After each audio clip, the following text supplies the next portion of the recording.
প্রিয় শিক্ষার্থী বন্ধুগণ, এখন আমরা আমাদের ডুয়েট এডমিশন এবং অন্যান্য ভার্সিটি ভর্তি পরীক্ষায় এই পার্টস অফ স্পিচ থেকে যে টপিক যে কোশ্চেন এসেছিল সেগুলো আমরা সলভ করার চেষ্টা করবো ইনশাআল্লাহ। আমরা প্রথম কোশ্চেনে দেখতে পাচ্ছি he works diligently. Here diligently is, মূলত এখানে এই ডিলিজেন্টলি শব্দটা ভার্বকে মডিফাই করতেছে, যে সে কেমন কাজ করে ডিলিজেন্টলি, অর্থাৎ এখানে আমরা ডিলিজেন্টলির সাথে একটা ভার্বের নিবিড় সম্পর্ক দেখতে পাচ্ছি। আমরা পূর্বেও জেনেছি যে ওয়ার্ডগুলো ভার্বকে মডিফাই করে সেটা অ্যাডভার্ব হয়ে যায়। সঠিক অপশন হচ্ছে আমাদের ডি। আমরা ভিন্নভাবে মনে রাখতে পারি, নর্মালি অ্যাজেক্টিভের সাথে এল ওয়াই যুক্ত হয়ে অ্যাডভার্ব গঠিত হয়। যেমন এখানে কুইক হচ্ছে একটা অ্যাজেক্টিভ, তার সাথে এল ওয়াই যুক্ত করলাম, হয়ে গেল কুইকলি অ্যাডভার্ব। একইভাবে ফাস্ট হচ্ছে অ্যাজেক্টিভ, তার সাথে এল ওয়াই যুক্ত করলে হয় ফাস্টলি অ্যাডভার্ব। শর্ট একটা অ্যাজেক্টিভ, তার সাথে এল ওয়াই যুক্ত করলে হয়েছে শর্টলি অ্যাডভার্ব। একইভাবে হার্ড, এল ওয়াই যুক্ত করলে হার্ডলি। এরকম আমরা আরো বিস্তারিত এক্সাম্পল দিয়েছি রুল নাম্বার 18। আশা করি আপনারা বুঝতে পেরেছেন। Question number 2, at last he was successful in his venture. Here successful is, নিঃসন্দেহে সাকসেসফুল দিয়ে কোনো কিছুর গুণ বোঝাচ্ছে, এটা হচ্ছে আমাদের adjective. Okay. Question number 3, swimming is a good exercise. এখানে সুইমিং কি আমরা একটু আগে দেখে আসলাম, সুইমিং দিয়ে চলমান নয়, অর্থাৎ কোনো কিছুর নামকে বোঝানো হচ্ছে, এজন্য এটা হচ্ছে আমাদের নিঃসন্দেহে জিরান্ড। আশা করি বুঝতে পেরেছেন। এখানে এক্সাম্পল আমাদের হিন্টসও দেওয়া আছে সুন্দরভাবে, এবং রুল নাম্বার 22-23 শিখে আপনারা দেখতে পাবেন সেটা। Question number 4, this ornaments cost very high. Here cost is, এখানে কস্ট অর্থ কোনো কিছুর দাম নিরূপণ করা, মূল্য নির্ধারণ করা। নর্মালি আমরা জানি যে সাবজেক্টের পরে ভার্বই বসে, এখানে দিস অর্নামেন্টস, এই গহনাগুলো দাম অনেক উচ্চ, এখানে কস্ট একটা ভার্ব। আমরা জানি নর্মালি সাবজেক্টের পরে ভার্বই বসে। সঠিক option C. Question number 5. You should dress for cold weather today. Here is underlined word is a. এখানে ড্রেস শব্দটি ব্যবহার করা হয়েছে ভার্ব হিসেবে। কিভাবে বুঝলাম? আমরা যদি আলাদাভাবে চিন্তা করি, নর্মালি ড্রেস, ওয়াটার, হোম এই শব্দগুলো নর্মালি নাউন হিসেবে ব্যবহার করা হয়, কারণ কোনো কিছুর নাম বোঝায়। কিন্তু এই বাক্যগুলো আমরা যদি লক্ষ্য করি, এখানে বলা আছে ইউ শুড, তোমার উচিত ড্রেস, কাপড় পরিধান করা। এখানে ড্রেস অর্থ কাপড় পরিধান করা। আর এই টাইপের সেন্টেন্স গুলোতে নর্মালি শুড এর পরে ভার্বই বসে। যদি বলি ইউ শুড গো, এখানে গো একটা ভার্ব, তোমার যাওয়া উচিত। ইউ শুড ড্রেস, তোমার কাপড় পরিধান করা উচিত। তো এখানে ড্রেস হচ্ছে ভার্ব। আশা করি বুঝতে পেরেছেন। Question number 5, the word wholesome is, wholesome শব্দের অর্থ হচ্ছে স্বাস্থ্যকর, এটা দিয়ে কোনো কিছু গুণ বোঝাচ্ছে, তাই নিঃসন্দেহে এটা হচ্ছে অ্যাডজেক্টিভ। আশা করি বুঝতে পেরেছেন। Question number 6, as for dash I prefer to let people make up dash minds. এই বাক্যটিতে সঠিক এক্সপ্রেশন হচ্ছে বি। প্রথম ব্লাঙ্কে বসবে মি এবং পরের ব্লাঙ্কে বসবে দেয়ার অন, তাহলে বাক্যটি সঠিক হবে as for me I prefer to let people make up their on minds. আশা করি বুঝতে পেরেছেন। Question number 7, the program was broadcast live. Here live, এই লাইভ শব্দটা ভার্ব ব্রডকাস্টকে মডিফাই করতেছে, তাই এটা নিঃসন্দেহে অ্যাডভার্ব হয়ে যাবে। আশা করি বুঝতে পেরেছেন। আমরা এরকম আরো অনেক এক্সাম্পল পূর্বে আলোচনা করেছি। Question number 8, what is your new job like. Here like is or an, এখানে লাইক একটা প্রিপোজিশন। এই বাক্যটিতে লাইক শব্দটি মত অর্থে ব্যবহার করা হয়েছে, আর এটা যেহেতু নাউন বা প্রোনাউনের পূর্বে ব্যবহৃত বসেছে, তাই এটা প্রিপোজিশন হয়েছে এখানে। সুতরাং আমাদের সঠিক অপশন হচ্ছে B, preposition. Question number 9, we live upstairs. Here upstairs is, এই বাক্যটিতে আপস্টেয়ার শব্দটি ভার্ব লিভ কে মডিফাই করতেছে, তাই এটা নিঃসন্দেহে অ্যাডভার্ব হয়ে যাবে। আশা করি বুঝতে পেরেছেন। Question number 10, there has been a breakthrough in the treatment of dengue. Here breakthrough is or an, breakthrough শব্দটার অর্থ হচ্ছে প্রধান সাফল্য। আমরা যদি অর্থগত দিক চিন্তা করি, তাহলে প্রধান সাফল্য কোনো কিছুর নামকে বোঝাচ্ছে, এটি একটি নাউন। আর আমরা জেনেছি যে ডিটারমিনারের পর যদি একটি মাত্র আমরা শব্দ দেখতে পাই, মেইন ওয়ার্ড, সেটা আমাদের নর্মালি নাউনই হয়ে যায়। সুতরাং এটা হচ্ছে আমাদের নাউন। আমরা এই সম্পর্কে বিস্তারিত জেনেছি নাউন যখন আলোচনা করেছি। আমরা একটু দেখে আসি। আমরা আলোচনা করেছি নাউনে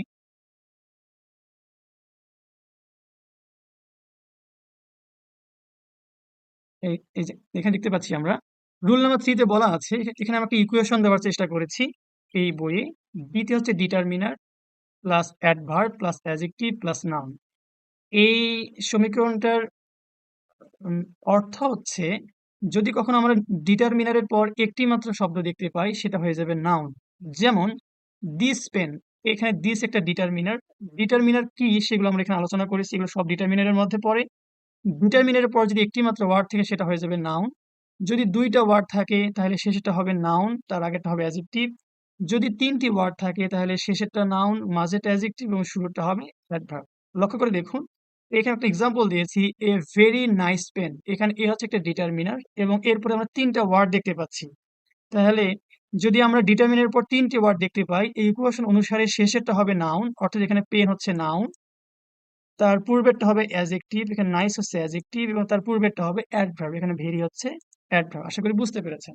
আমরা সেই কথাটি এখানে আলোচনা করলাম যে ডিটারমিনের পর যদি একটি মাত্র ওয়ার্ড দেখতে পাই আমরা, সেটা হয়ে যাবে আমাদের নাউন। আমরা ছিলাম কোথায়? আমরা ছিলাম কোশ্চেন নাম্বার 10। আশা করি বুঝতে পেরেছেন। এখানে ডিটারমিনের পর একটি মাত্র প্রধান ওয়ার্ড, সেটা ছিল ব্রেক থ্রু, এবং এগুলো এক্সটেনশন অংশ, এটা আমাদের দেখার কোনো প্রয়োজন নাই। আশা করি বুঝতে পেরেছেন। Question number 11, the graphs are now dash enough to be picked. সেন্টেন্সটি মানেটা এরকম হতে পারে যে আঙ্গুর ফলগুলো তোলার জন্য যথেষ্ট পাকা। আমরা যদি অর্থ ঠিক রাখতে চাই তাহলে সঠিক অপশন হবে আমাদের সি, রাইট। আশা করি বুঝতে পেরেছেন। Question 15, the old man has a walking stick, the underlined is the example of. আমরা পূর্বেও জেনেছি ভার্বের সাথে আইনজি যুক্ত ওয়ার্ডগুলোর দুটো প্রকার হতে পারে, একটা জিরান অথবা পার্টিসিপল। যেহেতু এখানে ওয়াকিং দিয়ে চলমান কিছুকে বোঝাচ্ছে না, জাস্ট ওয়াকিং স্টিক অর্থাৎ চলার জন্য যে লাঠি, অর্থাৎ এটা চলমান কিছু নয়, এজন্য এটা হয়ে যাবে জিরান্ট। আশা করি বুঝতে পেরেছেন। Option B. Question number 16, wind the watch, the underline is an example of. Wind মানে হচ্ছে চাবি দেয়া। নর্মালি ঘড়িতে চাবি দেওয়ার ক্ষেত্রে ওয়ার্ডটা ব্যবহার করা হয়। আর এটা এই বাক্যটি শুরু হয়েছে মূল ভার্ব দিয়ে, এটা মূলত ইম্পারেটিভ সেন্টেন্স। আমরা জানি ইম্পারেটিভ সেন্টেন্স গুলো মূল ভার্ব দিয়ে শুরু হয়। এদিক দিয়ে আমরা নিঃসন্দেহে বলতে পারি এখানে ওয়াইন্ড হচ্ছে ভার্ব। একইভাবে যদি বলি ওপেন দি ডোর, এখানে ওপেন হচ্ছে verb. Close the window, close হচ্ছে এখানে ভার্ব। আশা করি বুঝতে পেরেছেন। Question number 17. English grammar is not too difficult to understand. Here English is.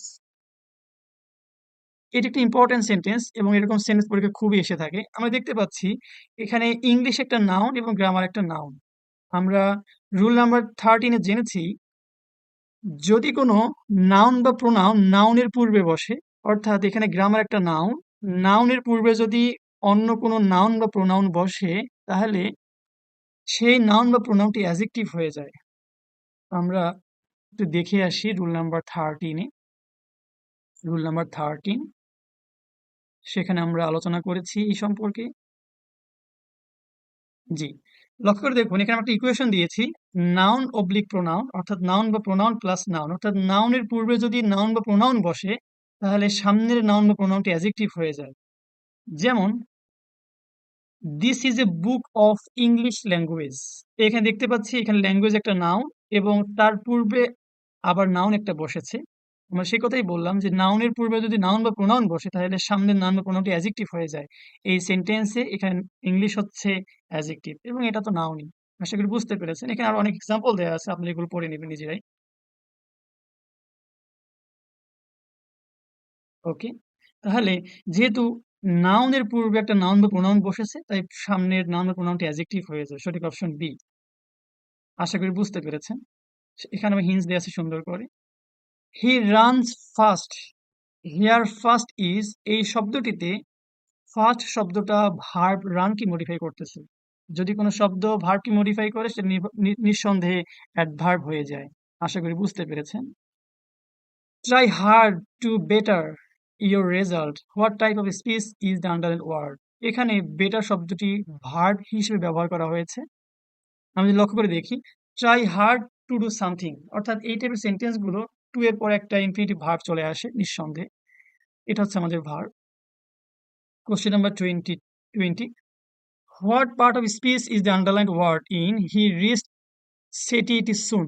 এখানে সেটিইটি হচ্ছে আমাদের নাউন, কোনো কিছুর নামকে বোঝাচ্ছে। আর আমরা নাউন যখন আলোচনা করেছি তখন কিছু সাফিক্স দেখেছি, অর্থাৎ শব্দের শেষে কিছু সাফিক্স দেখলে বুঝবো যে সেটা হচ্ছে আমাদের নাউন। তার মধ্যে এটা ছিল যে টি ওয়াই যুক্ত ওয়ার্ডগুলো নর্মালি আমাদের নাউনের মধ্যে পড়ে। আশা করি বুঝতে পেরেছি। Question number 21, which of the underlined words in the following sentence is a verb? নিচে চারটা অপশন আমরা অপশন দেখতে পাচ্ছি এবং কোন অপশনে আন্ডারলাইন করা শব্দটা ভার্ব হিসেবে ব্যবহার করা হয়েছে। প্রথম অপশন দেখি কি বলা আছে, we must not wrong any person. আমরা এই সেন্টেন্সে দেখতে পাচ্ছি এখানে রং ব্যবহার করেছে ভার্ব হিসেবে, অর্থাৎ আমাদের অবশ্যই উচিত নয় যে কোনো মানুষকে ভুল প্রমাণ করা। এখানে রং অর্থ ভুল প্রমাণ করা, অর্থাৎ যেটা ভার্ব হিসেবে ব্যবহার করা হয়েছে। বাকি তিনটি সেন্টেন্সে আন্ডারলাইন করা ওয়ার্ডগুলো ভার্ব হিসেবে ব্যবহার করা হয়নি। Question number 22, the word first is a. First শব্দটা নর্মালি আমরা নাউন হিসেবে ইউজ করতে পারি, আবার অ্যাডজেক্টিভ হিসেবে ইউজ করতে পারি, ভার্ব হিসেবেও করা যায় এবং অ্যাডভার্ব হিসেবেও করা যায়। তো আমরা সঠিক অপশন দেখাতে পারতেছি না, আমরা হিন্টস গুলো পড়ে নেবেন, এখানে সুন্দর করে সেটা ব্যাখ্যা করা আছে। Question number 23, which one of the following is a noun? নিচের কোনটি নাউন? সঠিক অপশন হচ্ছে আমাদের which one of the following is not a noun? নিচের কোন অপশনটি নাউনের মধ্যে পড়ে না, অর্থাৎ নাউন, সেটা হচ্ছে ফেয়ারলি। আমরা যখন নাউন আলোচনা করেছি এই বইয়ে, আমরা কিছু সাফিক্স অর্থাৎ শব্দের শেষে যুক্ত প্রত্যয় দেখে নাউন চেনার একটা অভিজ্ঞতা অর্জন করেছি। আমরা একটু দেখে আসি।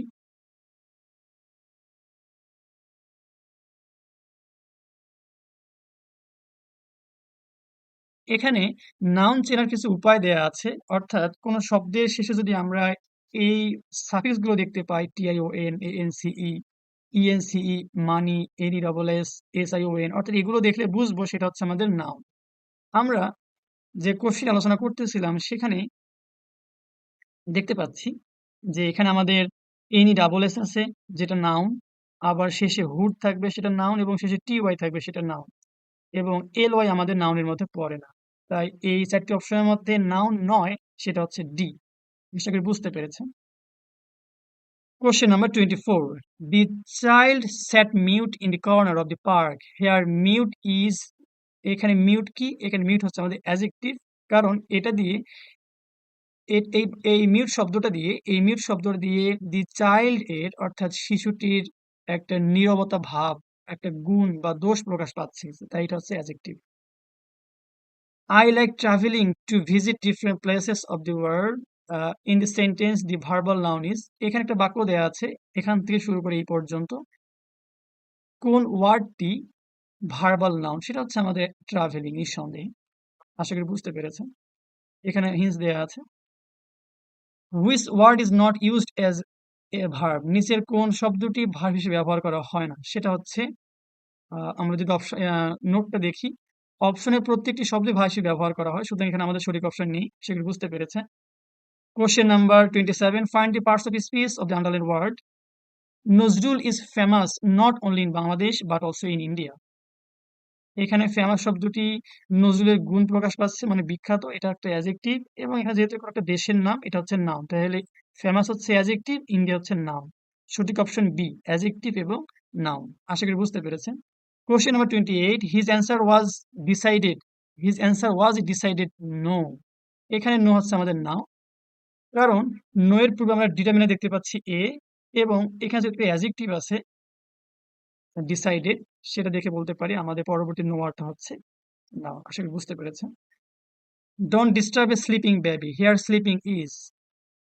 এখানে স্লিপিং শব্দটি দিয়ে আমরা আগেও জেনেছি যে ভার্বের সাথে আইনযুক্ত ওয়ার্ড দিয়ে যদি চলমান কিছুকে বোঝানো হয়, অর্থাৎ প্রোগ্রেশন হলে সেটা হবে পার্টিসিপল, এবং প্রোগ্রেশন যদি না হয়, চলমান যদি কিছু না বলে, সেটা হয়ে যাবে অ্যাডজেক্টিভ। যেহেতু এখানে স্লিপিং বেবি বলা আছে, মানে শিশুটি এখনো ঘুমন্ত অবস্থায় ছিল, আমরা এখান থেকে বলতে পারি এটা হচ্ছে আমাদের ভার্বাল অ্যাডজেক্টিভ। যেটাই ভার্বাল অ্যাডজেক্টিভ সেটা হয়ে যাবে আমাদের পার্টিসিপল। আশা করি বুঝতে পেরেছেন। Question number 30, the flight is living shortly, here shortly is. এটা হচ্ছে নিঃসন্দেহে আমাদের অ্যাডভার্ব, অর্থাৎ অ্যাডভার্বিয়াল। সঠিক অপশন ডি, কারণ আমরা এর আগেও দেখেছি নর্মালি অ্যাডজেক্টিভের সাথে এলওয়াই যুক্ত করে অ্যাডভার্ব হয়ে যায়। শর্ট হচ্ছে একটা অ্যাডজেক্টিভ, তার সাথে এলওয়াই যুক্ত করলে শর্টলি অ্যাডভার্ব হয়ে যাবে।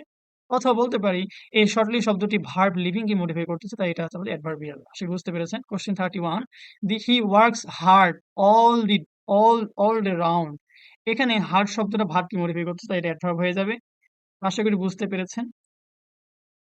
আপনারা রুল নাম্বার 19 এ গেলে এরকম আরো অনেক এক্সাম্পল দেখতে পাবেন। Question number 32, man cannot live alone. এই শব্দটিতে অ্যালোন শব্দটি ভার্বকে মডিফাই করতেছে, সেটা হয়ে যাবে আমাদের অ্যাডভার্ব। আশা করি বুঝতে পেরেছেন। The word apparent is or an. এখানে অ্যাপারেন্ট শব্দের মানে হচ্ছে স্পষ্ট প্রতীয়মান, অর্থাৎ যেটা স্পষ্ট দেখা যায়, একটা গুণ বোঝাচ্ছে, নিঃসন্দেহে এটা হচ্ছে adjective. Identify the parts of speech of seldom. Seldom শব্দটি মূলত ব্যবহার করা হয় অ্যাডভার্ব হিসেবে, যদিও এই শব্দটির শেষে এলওয়াই যুক্ত নেই। তারপরে আমরা এমন কিছু ওয়ার্ডের কথা জানি যে ওয়ার্ডগুলো সবসময়ই অ্যাডভার্ব হিসেবে ব্যবহার করা হয়। সেই শব্দগুলো কি, সেটা হচ্ছে সেলডম, নেভার, সুন ইত্যাদি। আশা করি বুঝতে পেরেছেন। Question number 35, the word fragrant. Fragrant শব্দটির মানে হচ্ছে সুগন্ধ বা সুরভিত। এটা নিঃসন্দেহে অ্যাডজেক্টিভ। আশা করি বুঝতে পেরেছেন। The student speaks softly. Soft হচ্ছে একটা আমাদের অ্যাডজেক্টিভ, তার সাথে এলওয়াই যুক্ত করলে হয়ে যায় অ্যাডভার্ব, অর্থাৎ অ্যাডজেক্টিভ প্লাস এলওয়াই অ্যাডভার্ব। সঠিক অপশন বি। অথবা ভিন্নভাবে বলতে পারি, এই সফটলি শব্দটি স্পিক এই ভার্বকে মডিফাই করতেছে, তাই এটা হয়ে যাবে অ্যাডভার্ব। আশা করি বুঝতে পেরেছেন। একইভাবে which one is an adverb, নিচের কোনটি অ্যাডভার্ব, সেটা হচ্ছে ইকোনমিক্যালি, অর্থাৎ অ্যাডজেক্টিভের সাথে এলওয়াই যুক্ত করলে হয়ে যায় আমাদের অ্যাডভার্ব। সে বুঝতে পেরেছেন। হুইচ ওয়ান ইজ নাউন, নিচের কোনটি নাউন। চারটি অপশন দেখতে পাচ্ছি, সঠিক অপশন হচ্ছে ফেলোশিপ। আমরা পূর্বেও দেখেছি যে নাউনের শেষে যদি, অর্থাৎ কোন ওয়ার্ডের শেষে যদি শিপ থাকে, আমরা সেগুলোকে নাউন ধরতে পারি, যেমন ফ্রেন্ডশিপ, ফেলোশিপ, স্কলারশিপ, এগুলো। আশা করি বুঝতে পেরেছেন। Question number 39, the dog was running behind. The underlined word is. এখানে বিহাইন্ড শব্দটা ভার্ব রানকে মডিফাই করতেছে, তাই এটা হয়ে যাবে অ্যাডভার্ব। আশা করি বুঝতে পেরেছেন। Question number 40. The weather was rather worse than I had expected. The underlined word is used as a or an. এটা হচ্ছে আমাদের rather শব্দটা এখানে worse কে মডিফাই করতেছে, যেটা একটা অ্যাডজেক্টিভ, এজন্য হয়ে যাবে অ্যাডভার্ব। আমরা জেনেছি যে অ্যাডভার্ব গুলো মূলত ভার্ব, অ্যাডভার্ব এবং অ্যাডজেক্টিভ কে মডিফাই করে। ভিডিওটি অনেক বড় হয়ে যাওয়ায় আমরা এখানে স্টপ করতেছি। আর এখানে অনেক এক্সাম্পল দেওয়া আছে, আপনারা সেগুলো প্র্যাকটিস করবেন আশা করি। সেই সাথে আমরা এই টপিকের শেষে কিছু এক্সারসাইজ দিয়েছি, দেয়া আছে identify the parts of speech of the underline word given below. এখানে আমরা কেবলমাত্র পরীক্ষাতে আসা, প্রিভিয়াস পরীক্ষাতে আসা কোশ্চেন গুলোকে আমরা সেখানে যুক্ত করেছি, যেমন এগুলো আসছিল পিজিসিবিতে, বিপিডিবি, বিএমটিসি, এগুলো সবগুলো আমাদের চাকরির সেক্টরের পরীক্ষা। আমরা সেই সাথে এগুলো অ্যান্সার দিয়েছি, এগুলো আপনারা প্র্যাকটিস করবেন। এই ছিল আমাদের আজকের ভিডিও। আপনারা অবশ্যই এগুলো মনোযোগ সহকারে ভিডিওটি দেখবেন এবং একটা রেফারেন্স বই হিসেবে আমাদের ইউনিক বইটা পাশে রাখবেন এবং নিজেকে সমৃদ্ধ করবেন এই ইংলিশ গ্রামারে। যদি কারো কোনো প্রশ্ন থাকে অবশ্যই কমেন্ট সেকশনে জানাবেন। আসসালামু আলাইকুম।